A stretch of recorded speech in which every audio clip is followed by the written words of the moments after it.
Sa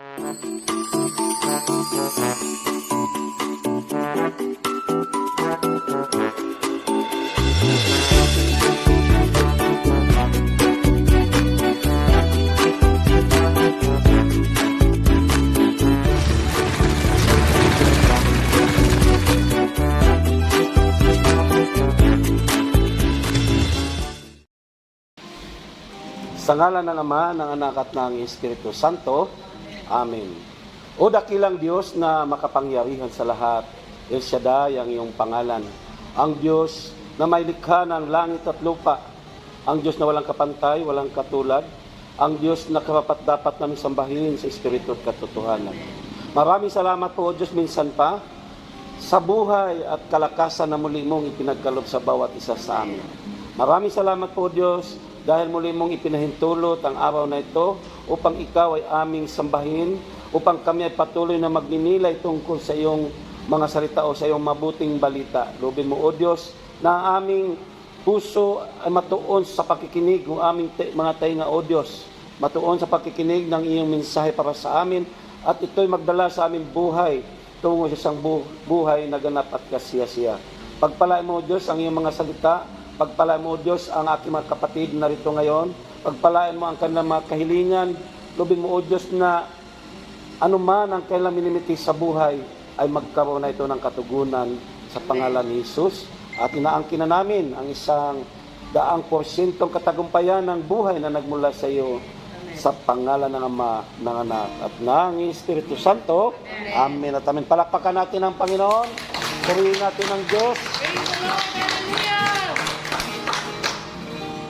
So, ang pagbasa, mga kapatid ko sa Panginoon, ng ating Ebanghelyo ngayon ay ating hanguin sa Ebanghelyo ni San Lucas, Kabanata 1, talata 39 hanggang 56. Ito pong ating gospel sa darating na linggo. So, sabi dito, hindi nagtagal at si Maria ay nagmamadaling pumunta sa isang bayan sa kaburulan ng Juda. Pagdating sa bahay ni Zacarias, dinati niya si Elizabeth. Nang marinig ni Elizabeth ang bati ni Maria, nagagalaw ang sanggol sa kanyang tiyan, napuspos ng Espiritu Santo si Elizabeth. At buong galak na sinabi, pinagpala ka sa mga babae, at pinagpala rin ang dinadala mo sa iyong sinapupunan. Sino ako upang dalawin ng ina ng aking Panginoon? Sapagkat pagkarinig ko ng iyong bati, ay nagagalaw sa tuwa ang sanggol sa aking tiyan. Mapalad ka sapagkat nanalig kang matutupad ang ipinasabi sa iyo ng Panginoon. At sinabi ni Maria, ang puso ko'y nagpupuri sa Panginoon at nagagalak ang aking espiritu dahil sa Diyos na aking tagapagligtas, sapagkat nilingap niya ang kanyang abang alipin, at mula ngayon ako'y tatawaging mapalad ng lahat ng salinlahi. Dahil sa mga dakilang bagay na ginawa sa akin ng makapangyarihang banal ang kanyang pangalan. Kinahabagan niya ang mga may takot sa kanya sa lahat ng saling lahi. Ipinapakita niya ang lakas ng kanyang mga bisig. Pinangangalat niya ang mga palalo, ang isipan. Ibinagsak niya ang mga hari mula sa kanilang trono at itinaas ang mga nasa abang kalagayan. Binusog niya ang mabubuting bagay ang mga nagugutom at pinalayas niyang wala ni anuman ang mayayaman. Tinulungan niya ang kanyang bayang Israel bilang pagtupad sa pangako niya sa ating mga magulang. Kay Abraham at sa kanyang lahi magpakailanman. Tumira si Maria kina Elizabeth nang may 3 buwan at saka umuwi. Mga kapatid ko sa Panginoon, palakpakan at purihin natin ang Diyos sa pagkabasa ng kanyang mabuting balita. Sige po, pwede na po tayong maupo o kayo po maupo sa presensya ng ating Diyos. Salamat sa ating Panginoon unang-una dahil ako ang buinamano ng gawain nyo dito sa Katedral ng Tagbilaran bilang pagtatapos ng pagsiselebrate natin ng ika-29th year anniversary no nakaraang Sabado. So, ito panibagong simula no nagawain bago dumating na naman ang isang taon. So isang biyaya ng Panginoon para sa akin na ako ang ginamit niya upang ihayag ang kanyang mabuting balita. So ang aking paksa ngayon na aking ibabahagi sa inyo ay pamagatan ko pong purihin natin ang Diyos. Let us praise God. Amen po ba? Kung tungkol sa pagpupuri sa Diyos ang ating pag-uusapan, ating makikita sa pagbasa natin ngayon ang tungkol sa bagay nito, yung pagpupuri sa Diyos. Ating makikita na nagpupuri sa Diyos ang mga taong involved dito sa ating kinunghayang gospel. Walang iba ang magpinsan na si Elizabeth at si Inang Maria.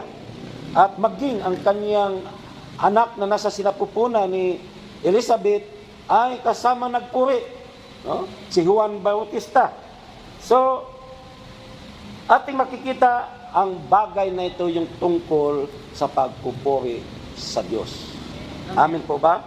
Ngayon, ang tanong ko po, ano ang aral sa atin ng ebanghilyong ito tungkol sa pagpupuri sa Diyos? What is the lesson of this gospel tungkol dito nga sa ating binasang ebanghilyo? Una, mga kapatid ko sa Panginoon, ang aral nito na ating makukuha ay matutunan nating purihin ng Diyos sa kanyang mga ginagawa para sa ating buhay. Amen po ya? Amen po ba, mga kapatid ko sa Panginoon? Ayon yan sa 46 o talata 46 hanggang 49, sabi dito, at sinabi ni Maria, ang puso ko'y nagpupuri sa Panginoon at nagagalak ang aking espiritu dahil sa Diyos na aking tagapagligtas, sapagkat nilingap niya ang kanyang abang alipin at mula ngayon ako'y tatawaging mapalad ng lahat ng salinlahi dahil sa mga dakilang bagay na ginawa sa akin ng makapangyarihang banal o makapangyarihan banal ang kanyang pangalan. So purihin ang Diyos, pinupuri niya ang Diyos sa kabila ng anumang mga sitwasyon ng buhay. Sa ating kapanahon ng aral nito, anumang sitwasyon, anumang dumating na mga pangyayari sa ating buhay, dapat patuloy tayong magpuri. Katulad ng dalawang involved dito, si Elizabeth at saka si Inang Maria o si Mama Mary. Amen po ba? Bakit? Bakit ko po ba nasabi? Dahil sa panahon nila, napakahirap ang sitwasyon o ang kalagayan ni Mama Mary bilang dalaga na di ko alam, marami nagsabi 14 anyos pa lang o 15 anyos, di ko tiyak kung alin ang totoo doon.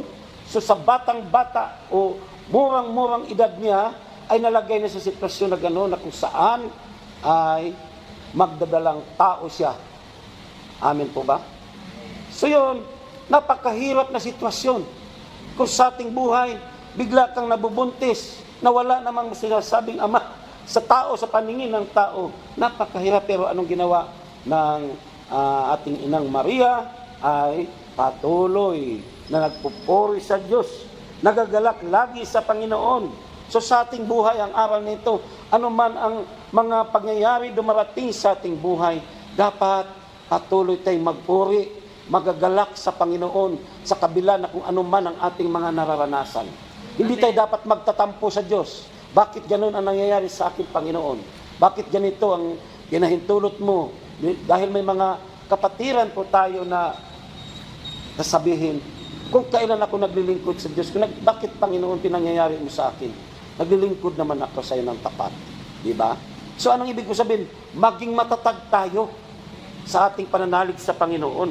Dahil kapag matatag tayo sa ating pananalig sa Panginoon, patuloy tayong magpupuri sa Kanya anumang sitwasyon ng buhay. Katulad ng presentasyon ng mga kabataan noong nakarang Sabado tungkol kay Job.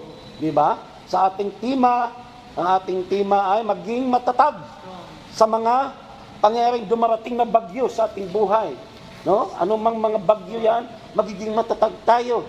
Dahil sabi nga ng ating head disciple, Sir Darwin de la Peña, ang mga bagyo na yan ay hindi tumitigil. Tuloy-tuloy na dumarating. Kahit ganun din sa, ilagay natin sa literal na bagyo, tuloy-tuloy na dumarating ang bagyo sa ating bayan, sa ating bansa. No? So, anong ibig sabihin? Sa buhay natin nga, may mga pagsubok, mga pagsulay nating mararanasan. At anumang mga pagsulay na yan, ang aral dito sa ipinakita ng ating gospel sa nahitabo kay Maria, sa nangyayari sa ating Inang Maria, ay nagpupuri pa rin sa Panginoon. Amen. Ibig sabihin sa ating buhay, dapat patuloy tayong magpuri sa ating Panginoong Diyos na hindi tayo dapat magtatampo sa Panginoon. Amen. Dahil anuman ang mga pangyayari na yan, kasama yan sa plano ng Diyos sa buhay mo. Ang mga pagsubok na pinahintulot sa atin ng Diyos, kasama yan sa plano niya para tayo ay tumatag sa ating pananampalataya. Amen po ba? Amen. So ang aral, una ulitin ko, we know how to praise God for His works in our lives. No? Kung ano man ang mga pinaginagawa o pinahintulot ng Diyos sa buhay natin, dapat nating purihin ng Diyos, dapat nating pasasalamatan. Amen. Palakpakan natin ang Panginoon. At ang pangalawa na aral dito, we know how to praise God for His works in the lives of others. No? Matutunan natin na purihin ang Diyos sa Kanya mga ginawa sa mga buhay ng ating kapwa. Amen. Sa ating buhay, mga kapatid ko sa Panginoon, karamihan sa atin, hindi tayo natutuwa sa mga pangyayari sa ating kapwa. Minsan, naiinggit tayo.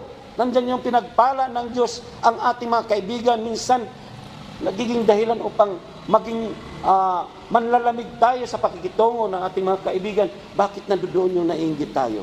Imbes na magpasalamat, magpuri tayo sa Diyos dahil ang ating mga kapatid, mga kaibigan o sino paman ay pinagpala ng siksik kiniglig umaapaw. Sa halip na magpapasalamat o magpuri sa Diyos, naiinggit pa. Amen po ba? Sabi po sa talata 50 hanggang 53, tinahahabagan niya ang mga may takot sa Kanya sa lahat ng salit-saling lahi. Ipinapakita niya ang lakas ng Kanyang mga bisig. Tinangangalat niya ang mga palalo, ang isipan. Ibinagsak niya ang mga hari mula sa kanilang trono at itinaas ang mga nasa abang dalagan. Binusog niya ang mga mabubuting bagay, ang mga nagugutom at pinalayas niya. Wala ni anuman ang mayayaman. No? So, ibig sabihin mga kapatid ko sa Panginoon, huwag tayong mainggit dahil ang ating Panginoon patuloy na nagpapala sa ating lahat. Wala siyang itinatangi. Kinahabagan niya ang mga may takot sa Kanya. No? Nahabag siya sa mga taong may takot sa Kanya. No? Ano yung takot? Takot na makagawa ng pagkakasala. Amen. So, hindi tayo dapat magkaroon ng mga pagsisilos na pinagpala ang ating kapwa, kundi matutuwa tayo na dapat pasalamat tayo sa Diyos at pinagpala ang ating kapatid o sino paman na, kaya nga, sasabihin natin, salamat sa Diyos, pinagpala ang kapatid kong ito. Dahil kung hindi mo pinagpala, Panginoon, lalapit na naman sa akin at mangungutang na naman at hindi ako babayaran. Di ba? Minsan ganyan no? Kaya dapat magpasalamat ay salamat sa Diyos. Pinupuri kita, Panginoon, at pinagpala ang aking kapatid na ito. Pinayaman mo siya ngayon. Wala na akong problema. Wala na akong sakit sa ulo. Dahil ang taong ito walang nilalapitan, kundi ako kapag naghihikaos na, nasa gitna ng kagipitan. No? Dito, ipinakita dito sa ating pagbasa, natutuwa si Elizabeth sa kanyang pinsan. Amen. Pareho sila natuwa sa ginawa ng Panginoon sa kanilang buhay. Natuwa si Elizabeth, natuwa din si Mama Mary sa kanyang pinsan dahil nagdalang tao ang kanyang pinsan na walang iba, si Juan Bautista. At ganoon din si Mama Mary, nandoon din na nagdalang tao din siya kaya sa ating Panginoon Jesucristo. Amen. Kaya tungtuwa sila pareho, nagagalak at nagpupuri sa Diyos. Amen. Kaya nga, ulitin ko, ang aral nito sa ating buhay, matutunan nating purihin ang Diyos sa Kanya mga ginagawa para sa ating kapwa. Huwag tayong mainggit. Amin po ba? Dahil kahit hindi ka pinagpala ngayon, kapag patuloy tayong nananalig sa Diyos, ang pagpapala ay dumarating din sa ating buhay. Amen? Kasi kapag ang tao na naiinggit, walang pagpapalang darating sa buhay niya. Amen? So, yan po ang pangalawa. We know how to praise God for His works in the lives of others. Amen po ba? At ang pangatlo, we know how to praise God for the faithfulness in His promises. Ayun po yan sa talata 44 hanggang 45, na kung saan yung mga pangako ng Panginoon, ating balikan yung 44 hanggang 54 pala hanggang 55. So sabi dito, sa ating pagbasa, sa 54, tinulungan niya ang kanyang bayang Israel bilang pagtupad sa pangako niya sa ating mga magulang. Kay Abraham at sa kanyang lahi, magpakailanman, tumira si Maria kina Elizabeth na may 3 buwan at saka umuwi. No, pinakita dito mga kapatid ko sa Panginoon na ang ating Panginoon si Kristo, ang ating Diyos na makapangyarihan sa lahat, na walang iba si El Shaddai, ay hindi marunong magbigo sa kanyang mga pangako. Amen, amen. Amen. Marunong siyang tumupad anuman ang kanyang mga pangako. Kaya nga, sa ating buhay, madalas kong ulit-ulitin ang aking sinasabi na huwag nating kalimutan ang mga pangako ng Diyos. Amen, Lord. Dahil siya ang Diyos na napakamahabagin, merciful ang ating Panginoon, maloloyon siya sa ating lahat na nananalig sa Kanya, Amen. sa ating lahat na sumusunod sa Kanyang mga salita. May nagsabi sa akin, may nagtanong sa akin, Tay, may kaibigan kasi ako na ang Panginoon daw ay, ang pag-ibig ng Diyos daw ay tinatawag nating walang hinihintay na kapalit. No? Sabi ko naman, totoo naman ang pag-ibig ng Diyos sa atin ay walang hinihintay na kapalit. Sa mga taong nananalig sa Kanya. Amen. Sa mga taong nagsasabuhay ng Kanyang mga salita. Ang sabi naman ng kaibigan daw niya, hindi dahil walang hinihintay na kapalit. Ibig sabihin, kahit yung mga masasamang tao, yung mga hindi nagsasabuhay ng mga salita o mga salita niya ay may kaligtasan. Sabi ko, mali. Dahil ang kaligtasan ng Diyos, ang kaligtasan na inalok niya sa atin ay dapat nating tanggapin sa pamamagitan ng pagsunod natin sa Kanyang mga salita. Amen. At panghawakan natin ang Kanyang mga pangako. Amen po ba? Kasi, no, sabi ko nga sa Kanya, kung ganun rin lang ang ating pagtuo o pananalig, yung believe natin tungkol sa pag-ibig ng Diyos, bakit pa bumaba sa lupa ang Panginoon? At ipinangangaral niya ang unang ipinangangaral ng Panginoon na ayon din sa ipinangangaral ni Juan Bautista na nauna sa Kanya. Talikdan ninyo at pagsisihan ang inyong mga kasalanan. Tuwirin ninyo ang inyong daan, ang mga liko-liko nyong pamumuhay. Di ba? At nang dumating ang Panginoon Kristo, ganun pa rin ang Kanyang pangunahing mga ipinangangaral. Talikdan ninyo, pagsisihan ninyo, talikdan ang inyong mga kasalanan. Bakit niya ipinapangaral yun? At bakit sinasabi ng Biblia, hindi lahat na tumatawag sa akin, Isus ay makapasok sa kaharian ng Diyos. Amin. Yaon lamang nakikinig sa aking mga salita o sa salita ng Diyos at nagsasabuhay nito ang makakapasok. Amen. Amin po ba? So yung mga taong nananiwala sa gano'n na hindi daw o tawag nito yung walang hinihintay na kapalit ang pag-ibig ng Diyos at once na tinanggap daw nila si Kristo ay ligtas na, kalukuhan po yun para sa akin. Amen. Hindi na magsasayang ang Panginoong Kristo bumaba sa lupa upang ipangaral ang pagsisisi. Hindi siya magsasayang ng kanyang buhay para sa ating mga kasalanan. Amen. Gusto niyang luminis tayo, tinubos tayo sa pagkakasala, subalit kailangan magbago na tayo ng ating pamumuhay. Amen po ba? So, ito dapat ang ating ilagay sa ating isipan, mga kapatid ko sa Panginoon, na ang pangako ng Diyos ay matatanggap natin kapag tayo patuloy na nananalig sa Kanyang mga salita. Dahil sabi nga, ulitin ko, dahil naalala ko yung vaccine na ito, ay ayaw ko nito. Against ako hanggang ngayon. No? Against talaga ako nito. Di talaga ko believe. Kaya lang, sinasabi ng ating gobyerno, kailangan magpabaksin. Dahil kapag hindi ka magpabaksin, ay hindi ka papapasukin daw ng mall. Sa pagpapasok ng mall, walang problema. Pero hindi ako pumasok ng mall hanggang kailan. Sa tabi-tabi lang ako pupunta, bibili ng mga anumang bibilhin kasi nasa labas din naman ang mga paninda sa mall. Ang hindi ko magagawang hindi umuwi. Kasi ang sabi, hindi pwedeng bumiyahe, hindi pwedeng sumakay ng darko, hindi pwedeng sumakay ng aeroplano kapag walang baksin. Kaya ang nagawa ko, Lord, napipilitan po ako. Alam mo ang laman ng puso ko. Kaya ngayon, ilagay ko sa iyong mga kamay ang aking buhay, isalig ko sa iyo, nananalig ako sa iyong mga pangako. Sabi mo, hindi mo pababayaan. Aking ililigtas ang tapat sa akin at iingatan ko ang sinumang taong ako'y kikilanlin. So pangako mo yan, Panginoon. So ito ang aking panghawakan na hindi ako makatapak ako ng ahas o ano pamang. Leon na mababangis na yan, ang baksi na yan na ilagay sa aking katawan ay aangkinin ko na iyong gagawing magandang vitamina na magbigay ng kalakasan sa akin. Dahil akong naniwala na kaya mong gawin ang lahat ng bagay.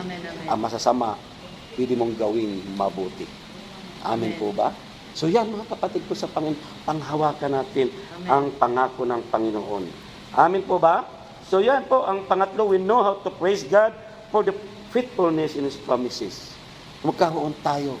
Kasi yung iba, nananalig, pero pagdating sa mga sitwasyon, pagdating sa mga ganitong bagay, nawawala yung pananalig sa pangako ng Panginoon na hindi tayo pababayaan. Bago dumating ang ating anibersaryo, maraming pangangamba, maraming takot ang nararamdaman nila. Sabi nila, Brother Bong, tumakbo doon sa office. Pare, saan si Sir? Nandyan. Naku, tayo-tayo na lang dito sa Tagbilaran na magkita-kita sa anniversary. Bakit? Kasasabi lang. Boundary ng boundary ko na daw. Mga, kung bakit taga-Cortes di makakarating ng Tagbilaran, ang taga-Baklayon, ang kutob sa Baklayon. Sabi ko, hindi naman yan ang pagkakaintindi ko. Lockdown tayo dito. Pero, air at saka airport. Walang makakalabas, walang makakapasok. Pero tayo dito, libre. Hindi, bago yan, ngayon lang sinasabi. Sabi ko, hindi ko pinaniwalaan yung radyo baba ninyo. May checkpoint tayo, may checkpoint. Ha? May checkpoint. Walang checkpoint. Wala. Lahat na nagbabiyahe, nag-air tayo, punong-puno yan ng mga iyot. Dumaan hanggang dito sa Tagbilaran, walang checkpoint. Walang checkpoint. Galing ng Talibon, walang checkpoint. Papunta dito. No? So, anong ibig kong sabihin? Nasa protection tayo ng Panginoon. Amen, amen. Kita mo napakaraming tao noon. Nasa 600 o 500 siguro kung di ako nagkakamali. Siksika na talaga. Pero, sabi nila, may tumatawag. Ingit lang yan. May tumatawag daw na taga-social. Sabi ko, hindi ko pinaniwalaan yan.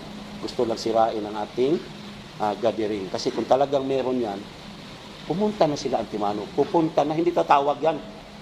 Pupunta na sila, bakit kayo nagkakatipo ng ganito karaming tao? Hindi na tatawag-tawag pa para, mag-social distancing kayo dyan. Hindi ako niwala doon. Radyo baba na naman yan. Kaya ako, nakapokus ako sa pananalig ko sa pangako ng Panginoon. Pinanghahawakan ko ang mga pangako niya. Yan ang dapat nating matutunan.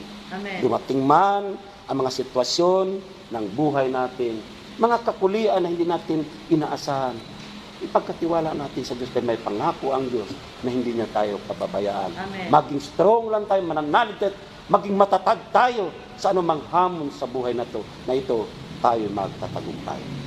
Amen po? Amen. Yan lang po ang aking ipababagi sa inyo. Maikli lang ako magtutok ngayon. Una, ang ulitin ko, ano ang aral sa atin ng Ebanghelyo ngayon?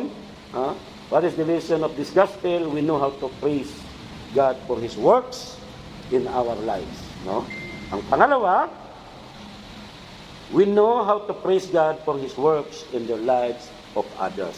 No? Na matuto tayo, pasalamatan, purihin ng Diyos sa mga pagpapalang ginawa ng Diyos sa ating kapwa. Hindi dapat natin kaingitan.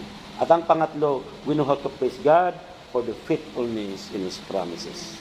Matutunan natin purihin ng Diyos sa Kanyang katapatan, ang Kanyang mga pangako sa atin. Amen po ba? Amen. So tumayo na po tayo mga kapatid ko sa Panginoon Kristo. Itaas natin ang ating mga daladalahan, ang ating mga prayer request na yan. Itaas natin ang ating mga kamay. Dahil ang ating Panginoon ay kasama natin sa oras na ito. Kausapin natin siya. Kausapin natin ang Panginoon sa oras na ito. Dahil siya ang ating Panginoon na tapat at hindi sumisira ng kanyang pangako. Amen. Kaya purihin natin ang Diyos at sambahin ang kanyang dakilang pangalan. Yes, Lord. Yes, Lord. Dakila ka sa aming buhay, O Diyos. Karapat-dapat ka naming purihin, sambahin sa Espiritu at katotohanan. Amen. Maraming salamat po, O Diyos, sa gabing ito. Sa mensahe mo po sa amin, sa maikling mensahe mo po para sa bawat isa. At loobin mo, Panginoon, na kami ay pagpalain, magbigay ito sa aming buhay, ang iyong mga salita, Amen. ng kalakasan, panibagong pag-asa. Dahil ikaw aming Panginoon na makapangyarihan sa lahat. Amen. Makapangyarihan sa lahat ng bagay. Kaya, O Diyos, kami nagkakaisang dumudulog sa iyo. Amen. Nakikisa po ako, O Diyos, sa kahilingan ng aking mga kapatid na narito ngayon. Pagpalain mo ang bawat isa, anuman ang kanilang kahilingan, ay inaangkin ko sa pangalan ni Jesus, ay tinugon mo na answered prayer na sila. Amen. Pagpalain mo, O Diyos, si Sister Kibel, na binirang at pinili mo upang pamunuan ang gawain mo po ito Amen. dito sa Tagbilaran, Bohol. Pagpalain mo ang kanyang brother husband na si Brother Julius. Pagpalain mo ang kanilang buong sambahayan, ang kanilang mga anak, mga membro ng kanilang pamilya, mga mahal nila sa buhay. Ikaw po ang patuloy na magpala, lalo sa kanilang kalusugan, O Diyos. Patuloy nilang maranasan ang biyayang siksikliglig at umaapaw. Ganon din, Panginoon, ang kanyang mga kapatid, sila Sister Judith, si Brother Bong Dolohol, at iba pang mga kapatid ni Sister Kibel, ikaw po ang patuloy na magpala Amen. sa kanilang buhay. Pagpalain mo, O Diyos, ang aming isa sa mga council lingkod mo na hinirang, O Diyos, sa TFCC 39 Bohol, si Brother Fry, Amen. at ang kanyang may bahay, Sister Mary Ann. Lobin mo, O Diyos, ang Arias family, ang kanilang Amen. buong pamilya, O Diyos. Jesus. Ikaw po ang patuloy na magpala Hallelujah. sa kanilang mga buhay, Panginoon. Amen. Ano man ang kanilang pinagkukunang pinansyal na pangailangan ng hanap buhay, mga negosyo, ano pa man, O Diyos, ikaw po ang Amen. patuloy na magpala sa bawat isa. Yes, O God. Kanyang mga anak, O Diyos, ikaw po ang magpala, samahan mo, Panginoon, Amen. ang mga batang ito na makamit nila Amen, amen. ang kanilang mga pangarap sa buhay at Amen. sila ay magtatagumpay. Ganon din, O Diyos, si Sister Rose Andalde, Amen. ang lingkod mo na hinirang upang manguna sa gawain mo bilang choir, O Diyos, mga awit, bilang tagapanguna sa pagsamba sa gawain mo, Yahweh Shaddai. Pagpalain mo ang buhay ni Sister Rose Andalde, ikaw po ang magpala sa kanyang kalusugan, kalakasan, ganon din sa kanyang hanap buhay, ang kanyang mga kapatid, patuloy na pagpalain ang kanyang ina o sino pa mang mga mahal niya sa buhay, O Diyos. Patuloy na igawad sa kanilang proteksyon, ilayo sa anumang ori ng kasamaan o anumang kapahamakan. Sa pangalan ni Jesus, ganon din ang dalawang magkapatid, si Sister Eden de la Cruz at Sister Giselle, patuloy mo pong pagpalain ang mga Yes, kapatid ko pong ito, ang kanilang mga mahal sa buhay na nandoon sa litin na iwan. Ikaw po ang magpala, pagpalain ang kanilang mga hanap buhay, Amen. ang kanilang kalusugan din, O Diyos, patuloy na pagpalain. Yes, At Lord. patuloy na gamitin mo, O Diyos, sa kapanahunan Amen. bilang taga-suporta sa gawain mo dito sa Bohol. Pagpalain mo rin, O Diyos, si Sister Carmen, aming kapatid na ito, ikaw pong patuloy na magpala sa kanyang buhay, na patuloy niyang maranasan ang biyaya, Amen. siksikliglig umaapaw sa lahat ng aspeto ng kanyang buhay. Ganon din, O Diyos, ang aking kapatid, si Brother JB Hamero, tuloy mo pong gamitin ang aking kapatid na ito sa iyong ubasan, na maghayag ng iyong mabuting balita, at isa pa, anuman ang kanyang talino o talento, O Diyos, ay patuloy mong palaguin, pasaganain, at patuloy kong inaangkin, O Diyos, ang pagpapala sa aming lahat sa gabi nito. Amen. Na siksikliglig umaapaw ang aming matatanggap. Ganon din, O Diyos, sa nanonood sa FB, nanonood sa YouTube, pagpalaan mo sila, Panginoon. Ano man ang kanilang mga kahilingan, answered prayer na sila. Amen. Sa pangalan ni Jesus. At ibalik mo po, O Diyos, ang anumang mga ibibigay nila sa iyo, O Diyos, ng higit pang pagpapala sa kanilang inaasahan. Sa ngalan ni Jesus, sa ngalan ng Ama, ng Anak, at ng Espiritu Santo. Amen. Amin at amin.